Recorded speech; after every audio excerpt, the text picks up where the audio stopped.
സത്യപ്രതിജ്ഞ ചൊല്ലി അധികാരത്തിലെത്തിയ 21 അംഗ മന്ത്രിസഭ. പക്ഷേ ആ മന്ത്രിസഭയ്ക്കകത്തെ ചില വകുപ്പുകളെ സംബന്ധിച്ചുള്ള ചില തർക്കങ്ങൾ, ചില പിടിവലികളൊക്കെ അതിരൂക്ഷമായിക്കൊണ്ടിരിക്കുകയാണ്.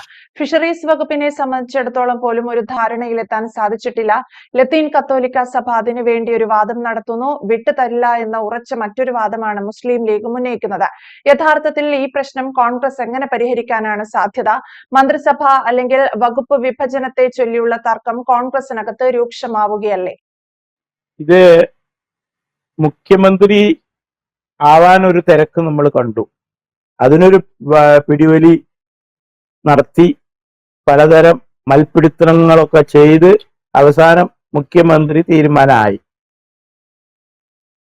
അതില് ചില മുതിർന്ന നേതാക്കളുടെ പിണക്കം എല്ലാം നമ്മൾ കണ്ടു.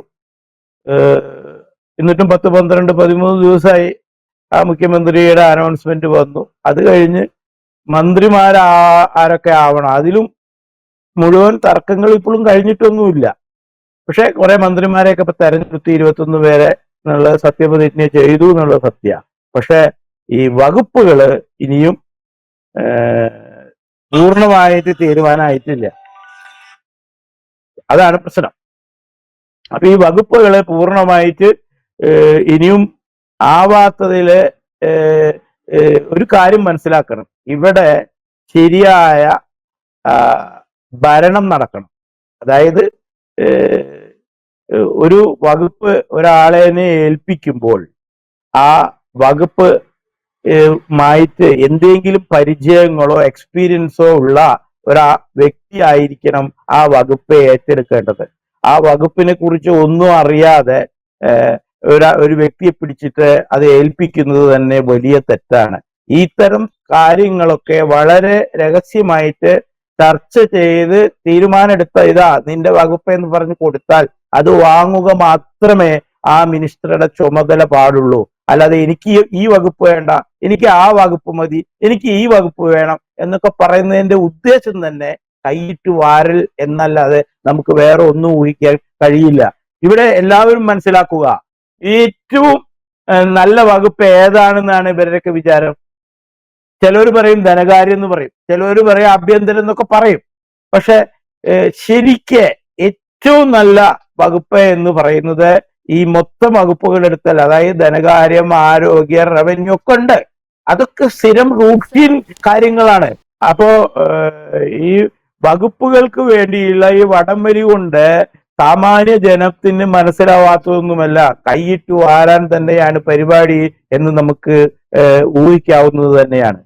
ഇവിടെ ഒരു കാര്യം മനസ്സിലാക്കുക, ഈ ആഭ്യന്തരം, റവന്യൂ അല്ലെങ്കിൽ പല വകുപ്പുകളുണ്ട്. ഇതിലൊക്കെ വെച്ച് ഏറ്റവും നല്ല വകുപ്പ് ഏതാണെന്ന് ചോദിച്ചാൽ അത് ഞാൻ പറയുക ആരോഗ്യ വകുപ്പാണ്.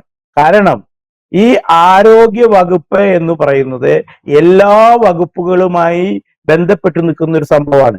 അതായത് ആഭ്യന്തരത്തിനും അത് ആവശ്യമുണ്ട്, റവന്യൂവിനും അത് ആവശ്യമുണ്ട്, ധനകാര്യത്തിനും അത് ആവശ്യമുണ്ട്, KSRTCക്കും അത് ആവശ്യമുണ്ട്, ഫിഷറീസിനും അത് ആവശ്യമുണ്ട്, കൃഷി ഡിപ്പാർട്ട്മെന്റിനും ഇത് ആവശ്യമുണ്ട്. അപ്പൊ എല്ലാ വകുപ്പുകളുടെയും മുകളിൽ നിൽക്കുന്ന വകുപ്പ് സത്യത്തിൽ ആരോഗ്യ വകുപ്പാണ്. ആരോഗ്യമുണ്ടെങ്കിലല്ലേ മറ്റുള്ള വകുപ്പുകൾ നടക്കുള്ളൂ. ആ ആരോഗ്യം ഉണ്ടാക്കാനുള്ള വകുപ്പാണ് ഏറ്റവും വലിയ വകുപ്പ്. ആ ആരോഗ്യമായിരിക്കണം ഏറ്റവും സൂപ്പറായി കൊണ്ടു നടക്കേണ്ട വകുപ്പ്. അത് ഇവിടെ സംഭവിക്കുന്നില്ല എന്നുള്ളതാണ് ഏറ്റവും വലിയ കുഴപ്പം. ഒരു കാര്യം മനസ്സിലാക്കുക, ഇപ്പോ ആരോഗ്യ മന്ത്രി ആരോഗ്യമായ എഡ്യൂക്കേഷൻ അല്ലെങ്കിൽ ഹോസ്പിറ്റലുകള് ഇതൊക്കെ ശരിയായി കൊണ്ടു നടക്കുമ്പോൾ അതേ ഹോസ്പിറ്റലുകളും ഒക്കെ ഉപയോഗിക്കുന്നത് ഈ ആഭ്യന്തരത്തിന്റെ ആളുകളും റവന്യൂവിലെ ആൾക്കാരും ഫിഷറീസിലെ ആൾക്കാരും KSRTCയിലെ ആൾക്കാരൊക്കെ തന്നെയാണ്.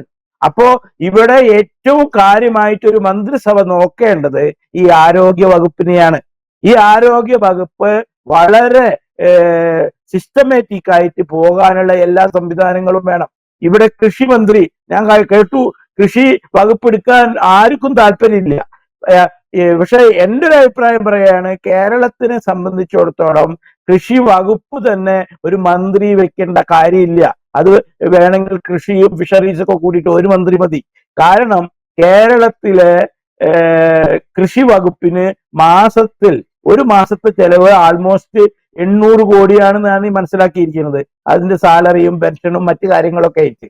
പക്ഷേ ഇവിടുത്തെ കർഷകർക്ക് മഴക്കാലം ആയി കഴിഞ്ഞാൽ കൃഷി ഓഫീസിൽ പോയാൽ കൃഷി ഓഫീസറേനും കാണാൻ പറ്റില്ല, ഒരു ചീരവിത്തും കിട്ടില്ല. ഇതാണ് ഇവിടെ കൃഷി ഡിപ്പാർട്ട്മെന്റിന്റെ അവസ്ഥ. അതുമാതിരി തന്നെ കർഷകർ പണിത നെല്ലിന്റെ വില കിട്ടുന്നില്ല, അല്ലെങ്കിൽ മറ്റുള്ള അവരുടെ ആനുകൂല്യങ്ങൾ കിട്ടുന്നില്ല. അപ്പോ ഈ 800 കോടി മാസം ചെലവാക്കിയിട്ടാണ് ഈ അവസ്ഥ. അപ്പോ ഇവിടെയുള്ള ജോലിക്കാരനെ പകുതി കണ്ടു കുറയ്ക്കുക. ആ ജോലിക്കാരനെ ഇവിടെ ഏറ്റവും ബുദ്ധിമുട്ട് അനുഭവിക്കുന്നത് ആരോഗ്യ വകുപ്പിലാണ്. അപ്പൊ ഈ ജോലിക്കാരെ മുഴുവൻ അവിടെ കൊണ്ടുവയ്ക്കുക. ഈ 800 കോടി ചെലവാക്കുന്നത് ഒരു 200 കോടിയായി മിതപ്പെടുത്തുക. കൃഷി അങ്ങനെ മതി. കാരണം ഇവിടെ കൃഷി കൊണ്ട് വലിയ കാര്യമൊന്നുമില്ല. ഇവിടെ പച്ചക്കറി മുഴുവൻ തമിഴ്നാട്ടിൽ നിന്ന് കർണാടകത്തിൽ നിന്ന് വന്നിട്ട് നമ്മൾ ഉപയോഗിക്കുന്നത്. നെൽ കർഷകർക്ക് അതായിട്ട് കിട്ടുന്നുമില്ല. റബ്ബർ കർഷകർക്ക് അവരുടെ പ്രശ്നം, നാളികേര കർഷകർക്കും പ്രശ്നമാണ്.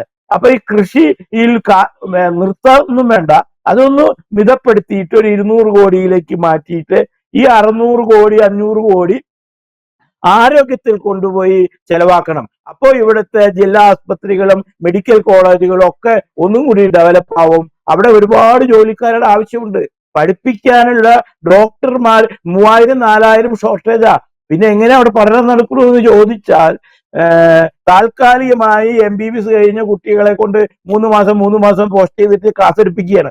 അപ്പൊ ഇവിടെ ഏറ്റവും പ്രധാനപ്പെട്ട വകുപ്പ് ആരോഗ്യമാണെന്ന് എല്ലാവരും ഓർക്കുക. അതിനെ സപ്പോർട്ട് ചെയ്യുന്നതാണ് ആഭ്യന്തരത്തിന്. അതിനൊരു സിസ്റ്റം ഉണ്ട്, അതങ്ങനെ തന്നെ മതി. ധനകാര്യത്തിന് ഒരു സിസ്റ്റം ഉണ്ട്, അതങ്ങനെ തന്നെ മതി. അത് എല്ലാ കാര്യത്തിനും. അപ്പോ ഏറ്റവും പ്രധാനപ്പെട്ട ഒരു വകുപ്പായിട്ട് തന്നെ ആരോഗ്യത്തിന് പ്രാധാന്യം കൊടുത്താൽ അത് ഈ ഓരോ വകുപ്പിനും ഗുണം ചെയ്യും, കൂട്ടത്തിൽ കേരള സമൂഹത്തിന് മൊത്തത്തിൽ ഗുണം ചെയ്യും എന്നുകൂടി ഈ മന്ത്രിസഭയുടെ ക്യാപ്റ്റൻ മനസ്സിലാക്കുക. അപ്പൊ ഏറ്റവും പ്രധാനപ്പെട്ട വകുപ്പ് ആരോഗ്യം തന്നെയാണ് എന്നതിന് യാതൊരു സംശയവുമില്ല. ഇനി ഈ തർക്കങ്ങൾ നടത്താതെ പരിചയം അതായത് ആ ഡിപ്പാർട്ട്മെന്റുമായിട്ട് പരിചയവും എക്സ്പീരിയൻസ് ഉള്ള അവരെ ആ മന്ത്രിയാക്കി ആ വകുപ്പ് ഏൽപ്പിച്ചാൽ ആ ഭരണം ഒന്നും കൂടി നന്നായി നമുക്ക് കാണാൻ സാധിക്കും. അല്ലെങ്കിൽ കഴിഞ്ഞ മന്ത്രിസഭയിലൊക്കെ കണ്ടിട്ട് ചിലവര് അതുമാതിരി ആയിട്ട് അത് മാറും. എന്തൊക്കെ പറഞ്ഞാലും ഭരണത്തിന്റെ കൺട്രോളൊക്കെ IAS ഉദ്യോഗസ്ഥരൊക്കെ തന്നെ ആയിരുന്നാൽ പോലും ഇതിൽ ചില നിർദ്ദേശങ്ങൾക്ക് കൊടുക്കുന്നത് മന്ത്രിമാര് തന്നെയാണ്. അപ്പോ വകുപ്പ് വിഭജനം ഇന്നത്തോടൊക്കെ അത് പൂർത്തിയായി എത്രയും വേഗത്തിൽ ഭരണ സംവിധാനം കേരളത്തിന് നടക്കാൻ ഇടവരട്ടെ എന്ന് നമുക്ക് പ്രാർത്ഥിക്കാം. യെസ്, എന്തായാലും മുഖ്യമന്ത്രി വിഭജനത്തെ ചൊല്ലി കേരളത്തിലുണ്ടായിരുന്ന ഒരു തർക്കം, അതേ തർക്കം തന്നെ മന്ത്രിമാരുടെ കാര്യത്തിലേക്കും വ്യാപിക്കുന്നു എന്ന് വേണം കരുതാൻ. മന്ത്രിമാരെ തീരുമാനിച്ചെങ്കിലും ചില വകുപ്പുകളെ സംബന്ധിച്ചുള്ള സമ്മർദ്ദം അല്ലെങ്കിൽ അത്തരത്തിലുള്ള പ്രതിസന്ധി കോൺഗ്രസിനകത്തുണ്ട്. ഫിഷറീസ് വകുപ്പ് പോലെയുള്ള ചില വകുപ്പുകൾ മുസ്ലിം ലീഗിന് വേണമെന്ന് അവകാശപ്പെടുന്നു. അത് ലത്തീൻ കത്തോലിക്ക പോലെയുള്ള മറ്റ് സഭകൾ അവകാശപ്പെടുന്നു. ഇതിനിടയിൽ ഒരു തീരുമാനമെടുക്കാൻ കോൺഗ്രസിന് കഴിയുന്നില്ല എന്നതൊരു വലിയ പരാജയം തന്നെയാണ്. മുഖ്യമന്ത്രി VD സതീശൻ കൃത്യമായ ഒരു രൂപരേഖ മന്ത്രിമാരുടെ കാര്യത്തിൽ തയ്യാറാക്കിയിരുന്നു എന്നാണ് പുറത്തുവരുന്ന റിപ്പോർട്ടുകൾ. പക്ഷേ അതനുസരിച്ചുള്ള വകുപ്പുകളെ വിഭജിച്ചു നൽകുന്നതിൽ കോൺഗ്രസിന് കൃത്യമായ ധാരണയില്ല എന്നുള്ളതാണ്. UDF എന്ന് പറയുന്ന അല്ലെങ്കിൽ ഐക്യജനാധിപത്യ മുന്നണിക്ക് മന്ത്രിസഭ വിഭജനത്തിന്റെ കാര്യത്തിൽ വലിയ സമ്മർദ്ദം നേരിടുന്നു എന്ന വാർത്ത യാഥാർത്ഥ്യം തന്നെയാണ്. വ്യക്തമാണ്. Thank you sir. കൂടുതൽ വാർത്തകളും വിശേഷങ്ങളും നിങ്ങളിലേക്ക് എത്താൻ ABC മലയാളം സബ്സ്ക്രൈബ് ചെയ്യുക, ബെൽ ബട്ടണും അമർത്തുക.